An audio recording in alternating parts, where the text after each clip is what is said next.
Nickel with the Milwaukee Journal Sentinel, joined today by Gary D'Amato, award-winning writer with the Journal Sentinel, who just got back from his 10th Olympic Games in Rio. Welcome back. Thanks. It's good to be home. I wanted to know, with your Olympic experience, 20 years from now when our memories fade, what will you still draw from that Olympic experience? What was the biggest event or the biggest story that you covered? Probably the biggest story was Gwen Jorgensen, Waukesha native, winning the triathlon. What made it such a great story, Laurie, is that she, for 4 years after she finished 38th in London, her goal was to win the gold medal. She did everything. She moved to Australia to train, upended her life, and she kept telling everybody, I'm going to win the gold medal. I'm not going to settle for silver or bronze. Now, a lot of people say that, but it's one thing to put it out there publicly, and it's another thing to execute on race day and do it, and she did it. Do you think she's a household name around here, like Bonnie Blair or Dan Jansen? And also, will she have done something for the sport of triathlon as well? Do you think it'll elevate an interest in that? Yeah, those are good questions. The first question, no, I don't think she's a household name yet. Even though she's won 17 International Triathlon Union races and now a gold medal in the Olympics, I don't think triathlon is quite as big maybe as speed skating in the winter is, especially around Milwaukee. Mm-hmm. But I think she definitely helped the sport. I think people who watched her win that race got excited about triathlon, and maybe some people will try it because of that. You covered a lot of other sports too as well, rugby, but what was the favorite sport that you got to cover and got to see at the Olympics this time? Well, you mentioned rugby, and I knew about 15-a-side rugby union. I didn't know very much about rugby sevens, which is what they played in the Olympics. And I covered both the men and the women in rugby sevens, and I'll tell you what, it's a great game. I don't know if you've seen rugby sevens, mm-hmm. but now. Yeah, that's exactly right. Most people are saying now I've seen it. I think that is gonna help rugby sevens grow in this country, because it was a very exciting, fast-paced game with tackling and hitting, all the things people love about football, but there's no pads. And the women played very, very well at a very high level. So I was really impressed with rugby. Athletes who didn't go for the threat of the Zika virus, do you think they'll regret that now? And then secondly, logistically, getting around, or the things that you saw, how were the games put on by the committee down there? Well, first, to touch on Zika, the Brazilians know that August is a winter month in the southern hemisphere. Mosquitoes aren't really a problem. I saw one mosquito the entire time I was there. It was in the main press center. So Zika, I think, wasn't a factor.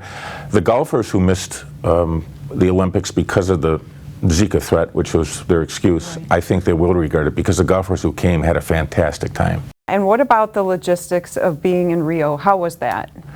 Well, it was a challenge. I'm not going to lie. The buses didn't run on time. Bus drivers quit, and it was a long time between venues too. At previous Olympics, you could maybe get to 2 events in a day, but because of the way the venues were spread out in a city of 6.3 million people, it was hard to get from one event to the other, which is why I could basically only cover one event a day.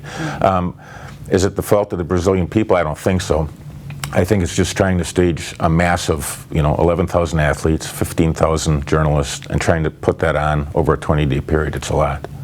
Usually in sports, we are, as reporters, not allowed to cheer for any of the athletes. We are objective. We do remove ourselves. Right. But I wondered if that changes a little bit when you cover the Olympics. And it's not because of a patriotic reason, but just because, like with Gwen, for example, you know her story so well. Did you find yourself kind of pulling for any of the athletes you covered? And how different is that compared to what you do, 350 days of the year otherwise as a reporter? I would say it's maybe a tiny bit different. I can't put my finger on why, but I knew Gwen winning the gold medal was going to be a really good story. So for that reason, maybe I was pulling for her a little bit, because I wanted a good story, right, and it turned out to be a great story. So yeah, had she, after I wrote a big advance on the race, a 60-inch piece on Gwen, how she got to be where she is, had she taken 30th place, it would have kind of been a disappointing for her especially, but even for me to have to write that story. So in that particular instance, I was hoping Gwen would hold on and win the gold.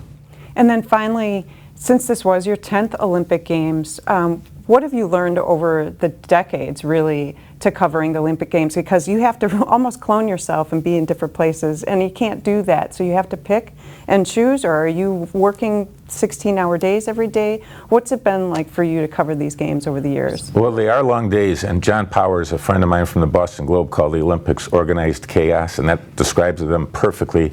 The one thing is, when you go to an event, you look at what else is going on, and you're watching monitors from other sports, and you're seeing gold medals being won by Americans here and here and here, and you're at an event that maybe something great doesn't happen, and you're kicking yourself saying, I should have been there, I could have gone there. But you can't do that. You just have to pick the event that you think is going to be a good story, especially for our readers. Go to that event, write it as well as you can, and go home and not worry about it. Because otherwise you can drive yourself crazy, because there is so much going on. His work is still online if you want to check out Gary D'Amato's awesome coverage from the Rio Games of 2016. Thanks for joining us.